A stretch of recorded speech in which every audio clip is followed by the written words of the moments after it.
today? We're gonna get some breakfast. And we're gonna be interviewed about who we are and what we want to do and why we fail at it. So we met 10 years ago. My name's Manifest. He's Jonas Grumby.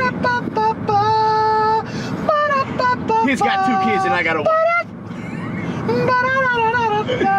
And we got an album that we're working on.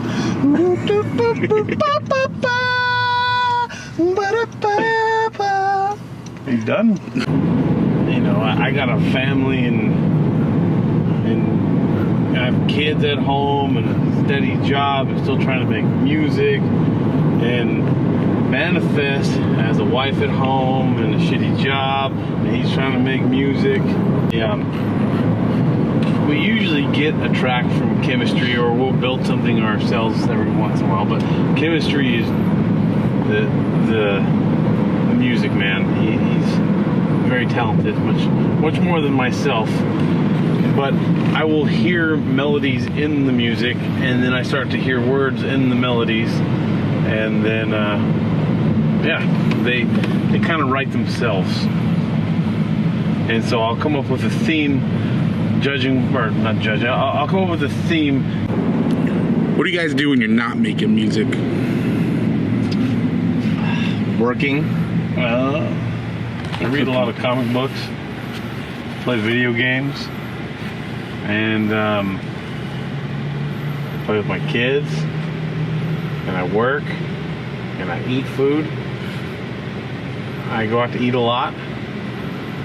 I look at a bunch of expensive toys. What else do I do? Right down the street over there, we can go to. Then when I was young, I got chased after by a bunch of drunk old men. Told them I was too big to play at the park. Trying to kick my ass. Wow, I didn't know there was like an age to that. I think it's a size. Why the name Bullets for Breakfast? We got sued. We used to be called another band name, which I won't mention. We got a cease and desist order. It was back in the MySpace days. The bassist wrote back and just said, "Yeah, go fuck yourself, sincerely." And they immediately put a cease and desist order out on us. So we went like 2 years without any name. We didn't know what we were going to be called.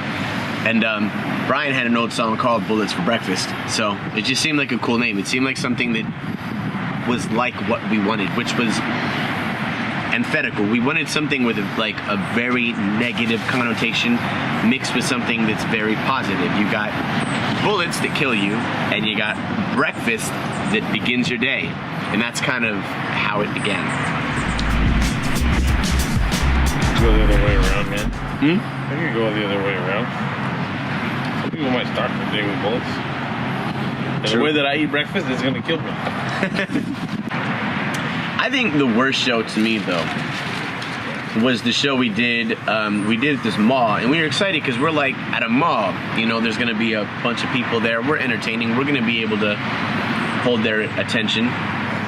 There was this huge amphitheater that was like across the street from the mall that was gigantic. That thing, like the Rolling Stones wouldn't be able to sell that thing out. And we did our show there, and nobody came. My Aunt Mary brought a lawn chair. Your brother was there in a cereal outfit.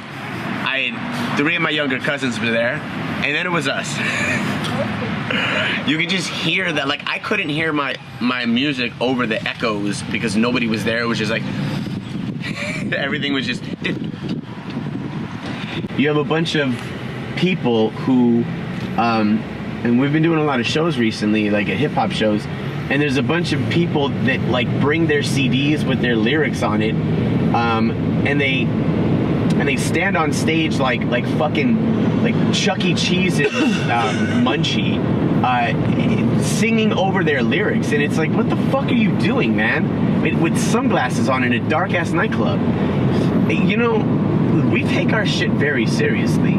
as much as we try to play irreverent and all that jazz, you know, what we do, we take an immense amount of pride in. And when we have a bad show, which doesn't happen very often, like Anymore. Yeah, that's true. I will just beat myself up really, really badly over it. We watch people actually lip sync their own music on stage and forget that they were lip syncing and put the mic down and then panic and pull the mic back up to their mouths, and it was just embarrassing. And something happened. We were supposed to be doing a festival, and promoters didn't tell anybody that we were having a festival. So there was like 40 people at this huge place. And it was our 40 people. Yeah, and they were all for us. And then this band showed up, and I don't remember what they're called. Maybe I do, but I don't want to say their name. You'll never know. But they were going on at the same time because there's multiple stages for the 40 people who were there. We're supposed to split up those 40 people who we brought. And so our 40 people came inside, and then the clowns got mad because they had nobody out watching them. And so they came in and started, right before we went out, started smacking our guitar and detuning it. And our guitarist said some choice words to them. And then they all came in and started screaming at us during our set and giving us the finger and yelling at us and threatening us. And we thought we were going to have to get in a fight with clowns. Mm-hmm. It was really cool. I'd never seen clowns act that way. We used to play at a place called the Doll Hut a lot. That was a lot of fun. We had our Halloween party there. And that was we just run to the place. We could do whatever we wanted. We played games with everybody. We played Chubby Bunny with habanero peppers. And the Mentos Rodeo. That was a fun game. People would take like 10 Mentos in their mouth and put a 2-liter of Diet Coke in their mouth and spit the Mentos in there, and whoever could hold the Diet Coke on their mouth the longest won the prize, which was a high five or something. I don't know what it was. The same guy won both competitions too. Mm-hmm. I never saw that guy again after that. I don't know whatever happened to him. I'm not saying he died. I'm just throwing that little factoid in there. Yeah, I never saw him. That was the last time I saw him. That was the last time I ever saw him. We can get along with clowns. I like mariachi music because it kind of sounds like the music that you listen to when you're in line for the Matterhorn. Like it's the accordion, you know.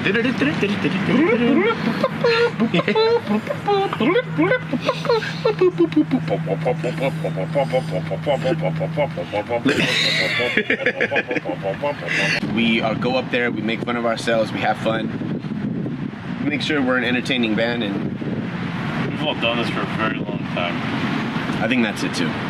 It's kind of nice at this point when we do shows, we're not well known, but we get respect as if we're their elders. That happens a lot. Yeah, it's nice. It makes me feel a little bit older. That's all right. Yeah, I enjoy that sometimes. That work? What's your favorite song to perform? Grumby, what's your favorite song to perform? I think this is going to be one we do different. Shining, huh? Shining is my favorite song to perform. Just kind of funky and fun.